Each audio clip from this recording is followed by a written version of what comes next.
কাঁঠালের বীজ খেতে ভালো লাগে না? এইভাবে করে দেখো, দারুণ লাগবে গরম ভাতে খেতে। বীজগুলোকে আমি সেদ্ধ করে একটা একটা করে খোসা ছাড়িয়ে নিয়েছি। এবার এটাকে মিক্সি গ্রাইন্ডারে দিয়ে আমি গ্রাইন্ড করে নেব।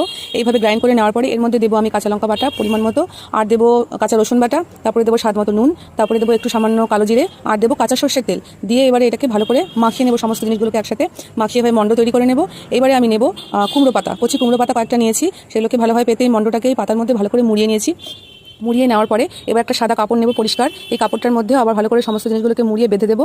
আমি আগের থেকে একটা পাত্রে জল ফুটতে দিয়েছিলাম, ফুটন্ত জলে আমি এই কাপড়টাকে পুরো দিয়ে দেবো, দিয়ে 10 মিনিট ভাপিয়ে নেব। ভাপানো হয়ে গেছে দেখো। এবার ঠান্ডা হওয়ার পরে আমি এটা ঢাকা সরিয়ে নেব। দেখো এটা কমপ্লিট হয়ে গেছে। আমি এটাকে নামিয়ে নেব। একটু গরম এখনও আছে, তো ঠান্ডা হয়ে গেলে পরে এটাকে আমি হাত দিয়ে খুলে নেব।